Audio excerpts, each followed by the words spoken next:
The ring systems having following characteristics are aromatic. ये आपको कुछ कैरेक्टरिस्टिक्स बताए हैं। ये 3 कंडीशंस होती हैं कंपाउंड के एरोमेटिक होने के। Planar ring containing conjugated pi electrons, complete delocalisation of pi electron in the ring system, each system having unhybridized p orbital, presence of 4n plus 2 pi electron where n is an integer। yes, अगर कोई compound ये तीनों condition satisfy करता है तो वो aromatic होता है। समझ में आ गई बात है? तो यूजिंग अब इस इंफॉर्मेशन को यूज करते हुए आपको क्लासीफाई करना है इन कंपाउंड्स को कि ये एरोमेटिक है या नॉन एरोमेटिक है। ठीक है, तो आपको मैं करके दिखाता हूँ। देखो, अब ये देखो, पहली बात तो साइक्लिक होना चाहिए रिंग, सारे के सारे साइक्लिक तो हैं। अगली बात प्लेनर होना चाहिए। अब प्लेनर होने के लिए हाइब्रिडेशन क्या होनी चाहिए? sp2 या sp, sp2 या sp। अगर sp3 हो गया तो प्लेनर तो रहेगा ही नहीं वो। ठीक है बात है? ये वाला कार्बन क्या है? sp3 है ना। देखो sp3 नहीं है, ये यहाँ पे HH होंगे, तो ये तो नॉन प्लेनर हो गया। तो अगर नॉन प्लेनर हो गया तो एरोमेटिक वो हो ही नहीं सकता। तो ये तो ये नॉन एरोमेटिक है लो। ठीक है, नॉन एरोमेटिक है। सर एक पे अगर कार्बन, कोई एक भी अगर नॉन प्लेनर हो गया तो पूरा मॉलिक्यूल नॉन प्लेनर हो जाएगा ना। हर कार्बन या तो sp होना चाहिए, sp2 होना चाहिए, तभी पूरा मॉलिक्यूल प्लेनर होगा ना। तो प्लेनर होना तो कंडीशन है ना। देखो, प्लेनर रिंग, रिंग तो प्लेनर होनी चाहिए, प्लेनर नहीं है तो कैसे होगा? ठीक है ना। तो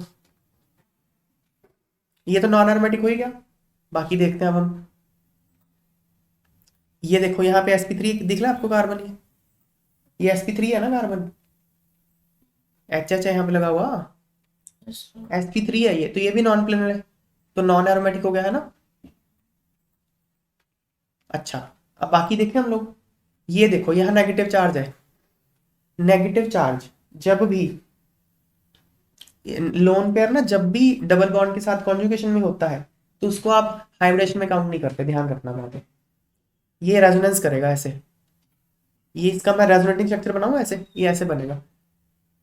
ये इलेक्ट्रॉन यहाँ चला जाएगा और ये इलेक्ट्रॉन यहाँ,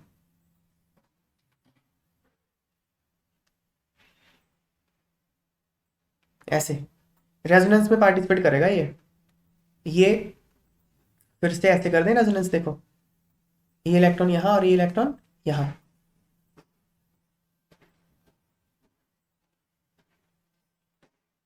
नेगेटिव दो, और यहाँ ऐसे ऐसे। समझ में आ गई बात है? इस तरह से डिलोकलाइजेशन हो गई ना। अब क्या होगा? अब ये इलेक्ट्रॉन यहाँ और ये इलेक्ट्रॉन यहाँ, ऐसे ऐसे नेगेटिव चार्ज। ठीक है, अब क्या होगा? अब ये इलेक्ट्रॉन यहाँ और ये इलेक्ट्रॉन यहाँ है ना। देखो घूम रहा है ना इलेक्ट्रॉन, तो क्या हो गया? यहाँ आ गया नेगेटिव चार्ज, यहाँ डबल बॉन्ड, यहाँ डबल बॉन्ड। फिर क्या होगा? फिर से फर्स्ट स्ट्रक्चर बन जाएगी ये वाली। फिर से यहाँ पे फर्स्ट स्ट्रक्चर जैसे ही बन जाएगा ना, फिर यहाँ आ जाएगा। तो कितने स्ट्रक्चर बन गए? 1 2 3 4 5, 5 स्ट्रक्चर बन गए ना। कार्बन कितने थे? 5 थे। तो ये ऐसे बन जाएगा, मतलब वो नेगेटिव चार्ज जो है वो सब जगह डिस्ट्रीब्यूट हो गया। कंप्लीट डिलोकलाइजेशन है। ये जो पाई इलेक्ट्रॉन्स है ये पूरी रिंग के ऊपर कंप्लीटली डिलोकलाइज हो गए ना। तो -1/5 चार्ज आ गया सब जगह, नहीं? इसको कहते हैं। और पाई इलेक्ट्रॉन है कितने? 6, 6 है ना पाई इलेक्ट्रॉन। देखो, दो तो बॉन्ड ही हो गए, कि लोन पेयर हो गया। लोन पेयर को भी पाई इलेक्ट्रॉन माना जाएगा क्योंकि वो पाई और बाइटल में घूम रहा है। तो 6 इलेक्ट्रॉन्स है, 6 पाई इलेक्ट्रॉन। 4n+2 में अगर मैं n की वैल्यू 1 पुट कर दूं तो 6 आता है ना। तो 4n+2 रूल भी वो सेटिस्फाई कर रहा है। साइक्लिक भी है, प्लेनर भी है, और कंप्लीट डिलोकलाइजेशन ऑफ इलेक्ट्रॉन्स भी है। तो ये एरोमेटिक हो गया ना। ठीक है, एरोमेटिक है ये। बाकी भी ऐसे ही देख सकते हैं हम लोग। देखो, अब ये देखो, ये वाला ना, देखो अगर लोन पेयर डबल बॉन्ड के साथ ही आ जाए तो वो रेजोनेंस में पार्टिसिपेट नहीं करेगा, ध्यान रखना ये बात। यहाँ पे क्या था? यहाँ लोन पेयर एक सिंगल बॉन्ड छोड़ के था। यहाँ लोन पेयर है, फिर सिंगल बॉन्ड आ गया, फिर डबल बॉन्ड है। इसको कहते हैं कॉन्जुगेशन। यहाँ तो करेगा रेजोनेंस में पार्टिसिपेट, यहाँ तो जहाँ पे लोन पेयर है वहीं डबल बॉन्ड आ गया, वो थोड़ी करेगा पार्टिसिपेट, वो नहीं करता होता। तो ये तो ऐसे का ऐसा यही रह जाएगा। यहाँ पे नाइट्रोजन sp2 हाइब्रिडाइज्ड है, देखो एक बॉन्ड इधर बनाया नाइट्रोजन ने, एक इधर बनाया, एक लोन पेयर, स्टेरिक नंबर 3 हो गया। 3 का मतलब sp2 हाइब्रिडाइज्ड है, और एक p ऑर्बिटल बच गया, वो ऊपर रेजोनेंस कर रहा है। तो यहाँ पे कितने पाई इलेक्ट्रॉन है? 6। 3 पाई बॉन्ड है, 6 पाई इलेक्ट्रॉन है, तो 4n+2 रूल सेटिस्फाई हो गया ना। 4n+2 में n की वैल्यू 1 पुट कर दो तो वो भी सेटिस्फाई हो गया। प्लेनर भी है, ये सारे मेंबर sp2 है, साइक्लिक भी है, और कंप्लीट डीलोकलाइजेशन भी है ना। तो करके देखने की जरूरत नहीं है, आपको पता चल जाएगा। कॉन्जुगेशन होनी चाहिए, देखो कॉन्जुगेशन सारे सिस्टम में होनी चाहिए। कॉन्जुगेशन क्या होता है? Alternate single bond double bond, या बीच में कुछ ये भी आ सकता है। देखो क्या यहाँ रेजोनेंस हो रही है? Double bond single bond double bond हो रही है ना, फिर सिंगल बॉन्ड डबल बॉन्ड, फिर रेजोनेंस, फिर सिंगल बॉन्ड। तो कॉन्जुगेशन क्या है? कॉन्टिन्यूअस है। तो ये भी एरोमेटिक है। अगला, ये तो हमने बोल ही देना। ये देखो अब यहाँ पॉजिटिव चार्ज है, पॉजिटिव चार्ज है, तो यहाँ पे एक वेकेंट p ऑर्बिटल है। कार्बन के ऊपर जब भी पॉजिटिव चार्ज आता है तो वेकेंट p ऑर्बिटल होता है वहां पे, ठीक है ना। sp2 है, यहाँ पे एक s तो होगा ही होगा ना। देखो पॉजिटिव चार्ज आ गया मतलब क्या? कार्बन ने एक दो तीन बॉन्ड बनाए थे, 3 बॉन्ड बनाए थे, तो मतलब चार तो उस पर +1 ही रह जाएगा ना, फिर 4 बना सकता था वो। तो यहाँ पे वेकेंट p ऑर्बिटल है, sp2 है ये, तो करेगा रेजोनेंस? रेजोनेंस नहीं करेगा, ये बताओ। ये इलेक्ट्रॉन ऐसे जा नहीं सकते,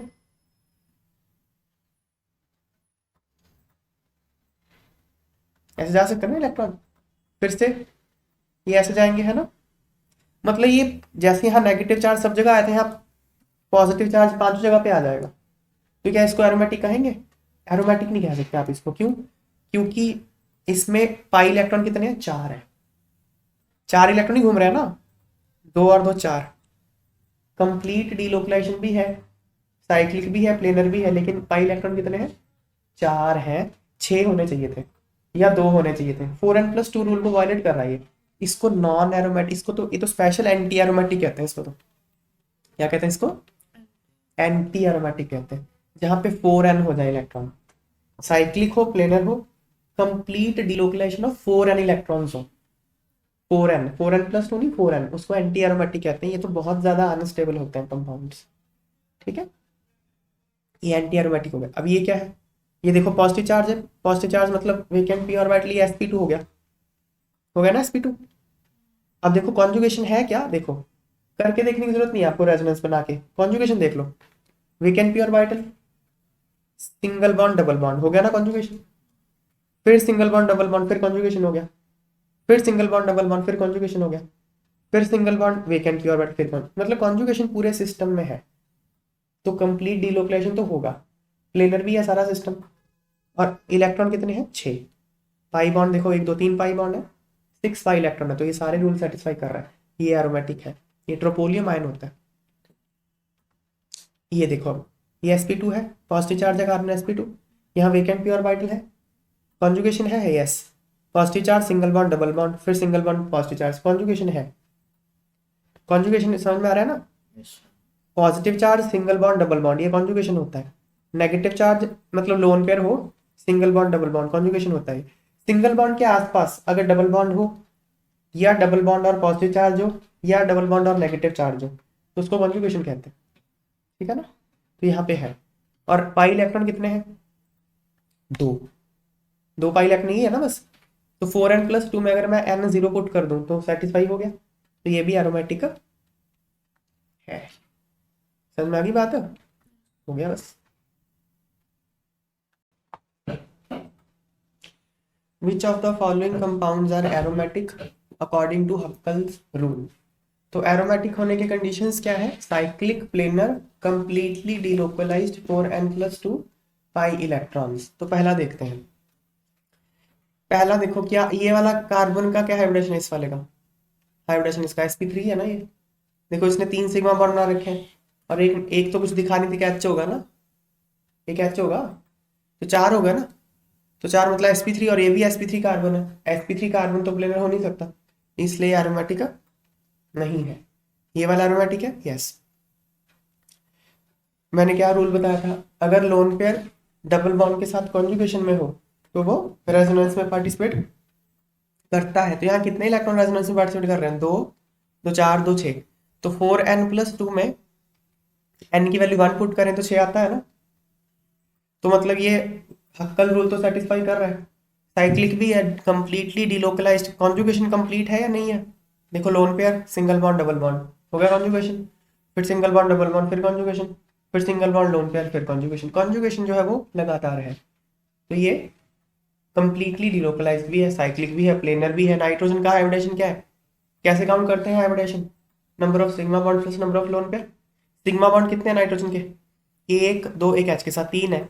लोन पेयर तो रेजोनेंस में चला गया, इसलिए हम काउंट नहीं करेंगे हाइब्रिडेशन के लिए। तो 3 मतलब sp2। Every member is sp2। ये प्लेनर भी है, तो दिस इज एरोमेटिक। अगला सी है एरोमेटिक? नहीं, क्यों? ये रहा sp3, ये रहा sp3। sp3 होने से तो एरोमेटिक रहेगा नहीं ना, नॉन प्लेनर हो जाएगा ये नहीं है। डी है? यस है। देखो इस तरह के फ्यूज्ड जो कंपाउंड्स होते हैं, इसमें ना आपको पूरा काउंट करना होता है। डीलोकलाइजेशन पहले देखो क्या है, ये साइक्लिक तो है, दिख ही रहा है। प्लेनर भी है, दिख रहा है। क्यों? Every member is sp2 D में। और पाई इलेक्ट्रॉन्स कितने हैं? 10। 10 पाई इलेक्ट्रॉन्स है ना, 5 पाई बॉन्ड है, दिख रहे हैं 10 पाई इलेक्ट्रॉन्स। तो 4n+2 में अगर n की वैल्यू 2 पुट कर दी जाए तो 4n+2 10 हो गया ना। तो 4n+2 रूल भी सेटिस्फाई कर रहा है। अब देखना है कंप्लीटली डीलोकलाइज्ड है। देखो single bond, sorry double bond, single bond, double bond हो गया ना। फिर ये देखो यहाँ पे भी कंप्लीट डीलोकलाइजेशन है, यहाँ पे भी कंप्लीट डीलोकलाइजेशन है। तो ये जो इलेक्ट्रॉन क्लाउड है पूरी रिंग के ऊपर ऐसे फैला पूरा होगा, तो ये कंप्लीट डीलोकलाइजेशन है। इस तरह से जो फ्यूज रिंग्स होता है ना, इनमें आपको 4n+2 पूरी रिंग के ऊपर लगाना होता है। ठीक है ना, मतलब आप 4n+2 एक इंडिविजुअल रिंग के ऊपर भी लगा सकते हो, फ्यूज रिंग्स के ऊपर भी लगा सकते हो। ठीक है, जैसे यहाँ देखो, यहाँ एग्जांपल देखो, बहुत क्लियर है। कौन कौन सा अपना हो गया था? डी भी हो गया, फिर आ गया एफ। एफ भी है देखो, ये sp2 है ना, sp2 sp2 sp2 sp2, every member is sp2। Cyclic भी है, तो प्लेनर भी हो जाएगा। फिर इसमें पाई इलेक्ट्रॉन्स कितने हैं? देखो बॉन्ड कितने, 1 2 3 4 5 6 7, 14 पाई इलेक्ट्रॉन्स हो गए ना। तो 4n+2 में n की वैल्यू अगर 3 पुट कर दूं तो क्या हो जाएगा? 14 हो जाएगा ना ये। तो ये भी एरोमेटिक है। ई बचा। ई में देखो, ई में ये वाला पार्ट एरोमेटिक है। यहाँ पे साइक्लिक, प्लेनर, कंप्लीट डीलोकलाइजेशन है। ये वाला पार्ट एरोमेटिक है, ये वाला पार्ट एरोमेटिक नहीं है, साइड वाला। तो इसको आप एरोमेटिक ही कहोगे कंपाउंड को। ठीक है, तो ई भी है। तो कौन कौन से हैं? बी डी ई और एफ, ये सारे एरोमेटिक है। अगला थर्ड,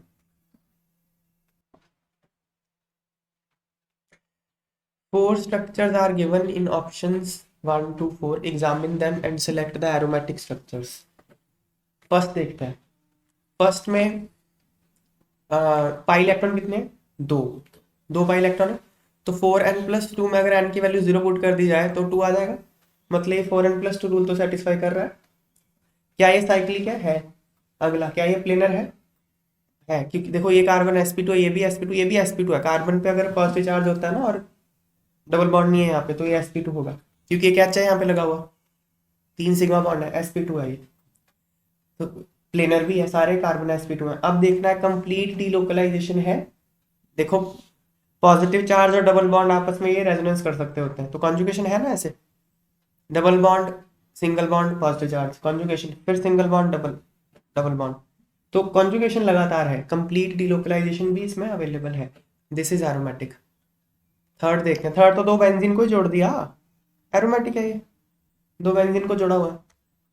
फोर्थ देखो क्या है, फोर्थ एरोमेटिक नहीं है, यहाँ नेगेटिव चार्ज आएगा।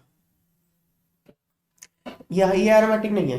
ठीक है, ये एंटी एरोमेटिक है। देखो ये साइक्लिक है, प्लेनर है, ये तो दिख रहा है। नंबर ऑफ पाई इलेक्ट्रॉन्स कितने हैं? देखो जरा, 4 है। देखो ये जो लोन पेयर है ये रेजोनेंस में जाएगा। लोन पेयर अगर डबल बॉन्ड के साथ कॉन्जुगेशन में हो तो रेजोनेंस में जाता होता है वो, है ना। तो पाई इलेक्ट्रॉन कितने हो गए? 4 पाई इलेक्ट्रॉन्स हो गए। तो क्या ये 4n+2 रूल सेटिस्फाई कर रहा है? नहीं, N0 1 2 3 कुछ हो सकता है तब आएगा ये, आप ऐसे नहीं कह सकते 4 को 4n+2 में n की वैल्यू 1/2 पुट कर लो, ऐसे नहीं होता। n is a whole number. ये तो 4n इलेक्ट्रॉन हो गए, ठीक है ना, 4n पाई इलेक्ट्रॉन हो गए, वेर n इज 1, तो ये तो फॉलो नहीं कर रहा है, इसलिए एरोमेटिक है नहीं है। कंप्लीट डीलोकलाइजेशन है इसमें, है कॉन्जुगेशन कंप्लीट है। इस तरह के कंपाउंड्स को एंटी एरोमेटिक कहते हैं, जो साइक्लिक हो, प्लेनर हो, कंप्लीट डीलोकलाइजेशन हो और 4n पाई इलेक्ट्रॉन्स हो। 4n+2 की जगह 4n हो गया, इसको एंटी एरोमेटिक कहते हैं। ये बहुत अनस्टेबल होते हैं, हाईली अनस्टेबल, ठीक है। तो ये क्या है, एंटी एरोमेटिक है। इसी तरह से ये देखो, क्या ये साइक्लिक है, साइक्लिक तो है ना, ये ना प्लेनर नहीं होता, साइक्लिक तो है, ये प्लेनर नहीं होता, ये टब शेप होता है कंपाउंड ये। तो इस तरह से होता है ये, इसकी स्ट्रक्चर याद ही रखनी है आपको, ये ऐसे टब शेप होता है। ये अपनी प्लैनरिटी लूज कर देता है ऐसे, ऐसे टब शेप बन जाता है ये। क्यों बनता है टब शेप बताता हूँ मैं। साइक्लिक तो है, दिख रहा है, एवरी मेंबर इज sp2 दिख रहा है, कंप्लीट डीलोकलाइजेशन भी है, कॉन्जुगेशन कंप्लीट है। पाई इलेक्ट्रॉन कितने, 8 है, 8 पाई इलेक्ट्रॉन है ना, इसमें 4 बॉन्ड है। 8 पाई इलेक्ट्रॉन मतलब 4n पाई इलेक्ट्रॉन हो गए, n की वैल्यू 2। ये कंपाउंड अगर प्लेनर हुआ तो एंटी एरोमेटिक हो जाएगा, अगर प्लेनर हुआ तो एंटी एरोमेटिक हो जाएगा। एंटी एरोमेटिक कंपाउंड होता है अनस्टेबल, इसलिए ये अनस्टेबल ना हो, इसलिए अपनी ये प्लैनरिटी लूज कर देता है, ताकि डीलोकलाइजेशन कंप्लीट ना हो इलेक्ट्रॉन, क्योंकि डीलोकलाइजेशन तभी कंप्लीट होगी जब ये प्लेनर होगा, रेजोनेंस तभी होगी जब प्लेनर होगा। अगर प्लेनर ही नहीं रहा तो रेजोनेंस नहीं हो पाएगी, तो कंप्लीट डीलोकलाइजेशन रुक जाएगी उसकी। तो बिकॉज ये बहुत अनस्टेबल है, एंटी एरोमेटिक है, इसलिए अपनी प्लैनरिटी लूज करने के लिए टब शेप बना लेता है। एरोमेटिसिटी का तो सवाल ही पैदा नहीं होता, 4n+2 इलेक्ट्रॉन से नहीं है, तो आंसर आ गया 1 और 3।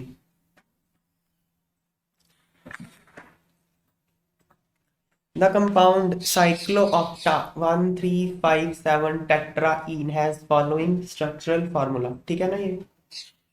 इट इज साइक्लिक है, कॉन्जुगेटेड 8 पाई इलेक्ट्रॉन सिस्टम है, but it is not an aromatic compound. Aromatic क्यों होगा भाई, 4 एरोमेटिक के लिए कितने इलेक्ट्रॉन चाहिए, 4n+2 चाहिए, 4n+2 पाई इलेक्ट्रॉन चाहिए, इसके कितने हैं, 4n है, तो कहाँ से एरोमेटिक हो जाएगा। तो असर्शन इज करेक्ट, एरोमेटिक नहीं है ये।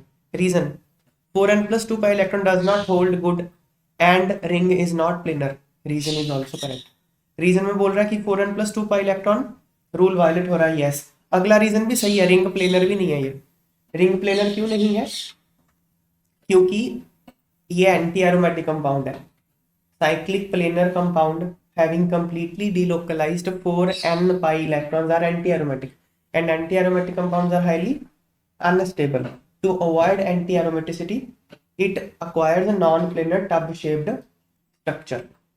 तो ये non-planar भी है, तो reason is also correct and reason is explaining the assertion also, माना जाएगा आंसर।